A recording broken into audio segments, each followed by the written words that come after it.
And now, an introspective with a cyber guy.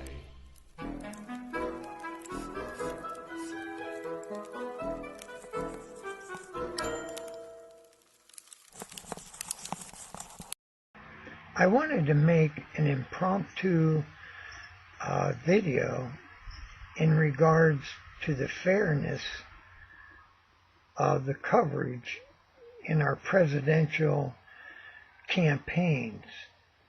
But after further research, I have found I've been distracted and am found myself diving down many rabbit holes, as I usually do. So I'm going to just make a brief statement regarding the fairness in coverage from the major media resources, print and video. You'll see the graph I'm going to show gives you a few examples, and this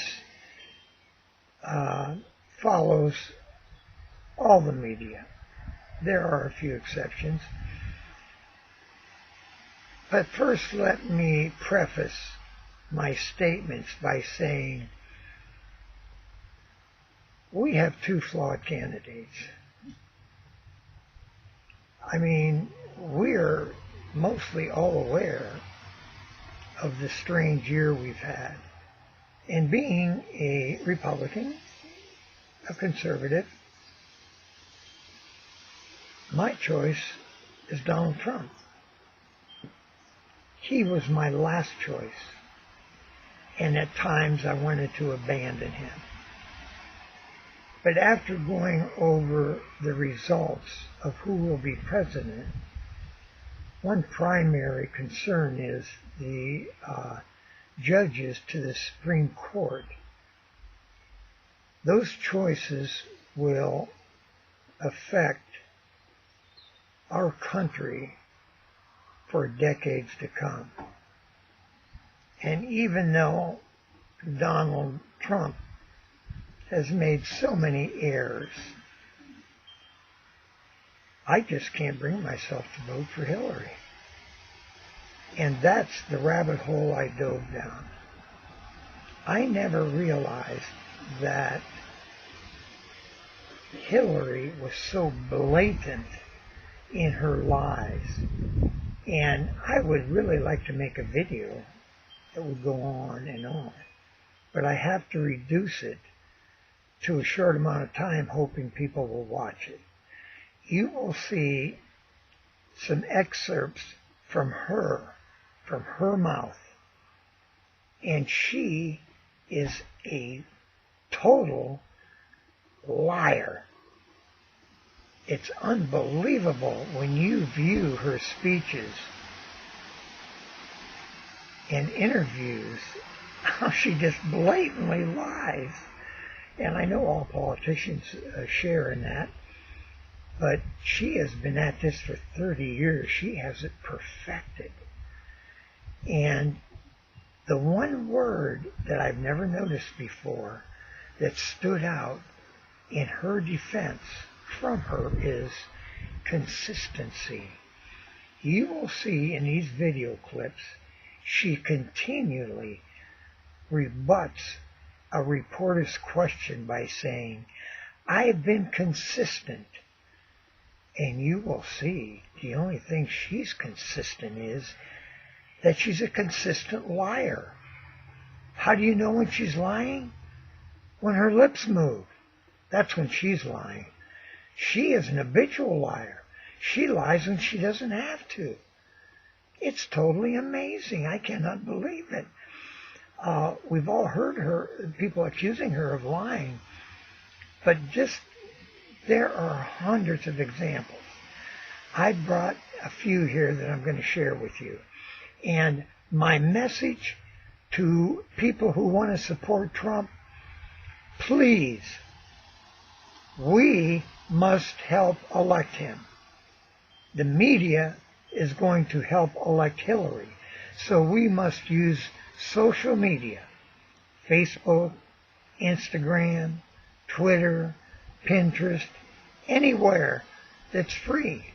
We need to post our thoughts, short video clips, anything you have. He has made many mistakes and has said a lot of vulgar things. Wrong. I disagree with him, and he made a mistake. But I'm not going to elect or have the ability to see through somebody's moral character and let that distract me from who is going to call the conservative judges into play. I don't want to go down the road that he's done a lot of bad things. I'll just say he has. He has. I agree with you. But I believe he's knows how to handle money. I think he could be a leader. It's a gamble. But I'd rather gamble with him than with Hillary, because we know what she's done for 30 years, from the time she was an intern in the Watergate scandal. She was caught lying there. That was 25 or 30 years ago. And it's went on, but she's got it perfected. Enjoy the video. Please help Donald Trump get elected if you're for him. Facebook, wherever. Make your comments known. It's not time to sit on the bench and watch this all go by. People say, well, I'm just not voting. Well, you just gave a vote to Hillary then. I get sick of that excuse. It's stupid.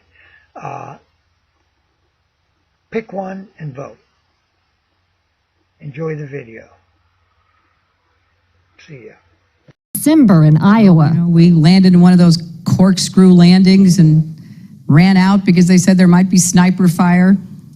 I don't remember anybody offering me tea on the tarmac when that was happening. Then in February. The welcoming ceremony had to be moved inside because of sniper fire. And last week. I remember landing under sniper fire. We basically were told to run to our cars. Now that is what happened. Differing accounts of your trip to Bosnia, and I'm wondering if you can clarify. I know you recalled, ducking under sniper fire, and Sinbad in his account, who was on the trip, he said that the most dangerous part was remembering where he was going to eat next. He's a comedian, Jeff. He's a comedian. So you actually recall, hearing gunfire, and were you when we were flying into Bosnia, we came in a evasive maneuver. There was no greeting ceremony, and we basically were told to run to our cars. Now that is what happened.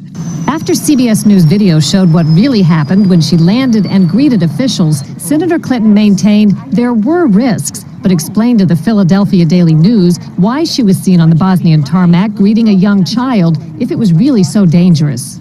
I was also told that the greeting ceremony had been moved away from the tarmac, but that there was this 8-year-old girl, and I said, well, I can't rush by her. I've got to at least greet her. So I greeted her, I took her stuff, and I left. Now that's my memory of it. Good to see you. Once again, her memory doesn't match our videotape. She and her daughter Chelsea lingered on the tarmac to greet U.S. military officials. Took photos. There was the group of 7th graders on the tarmac too. And then Senator Clinton walked to the armored vehicle where she did eventually duck and You were against same-sex marriage, now you're for it. You defended President Obama's immigration policies, now you say they're too harsh. You supported his trade deal dozens of times, you even called it the gold standard. Now suddenly last week, you're against it. Will you say anything to get elected?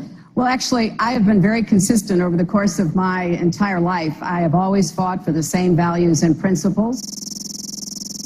Do you think New York State should recognize gay marriage? No. No. Okay. I believe that marriage is not just a bond, but a sacred bond between a man and a woman. Supported same-sex marriage.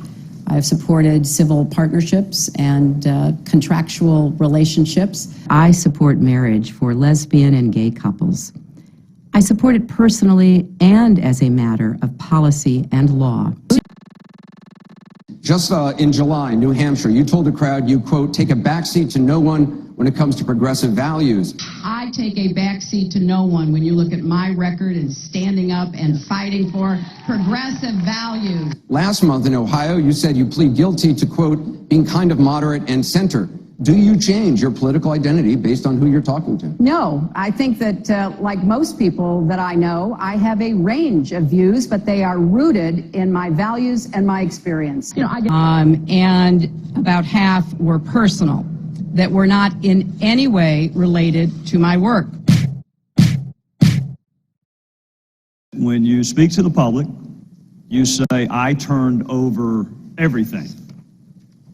That's, for the most part, a direct quote. When you talk to the public, you say, I turned over everything. 90 to 95% of my work-related emails were in the state system. If they wanted to see them, they would certainly have been able to do so. You know what? That is maybe the 10th time you have cited that figure today. It is. And I have not heard anyone other than you ever cite that figure.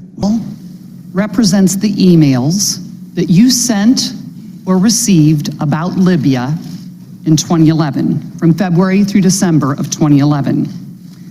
This pile represents the emails you sent or received from early 2012. AIG, a big insurance company, Lehman Brothers, an investment bank. There's this whole area called shadow banking. That's where the experts tell me the next potential problem could come from our country. 9/11 was bad.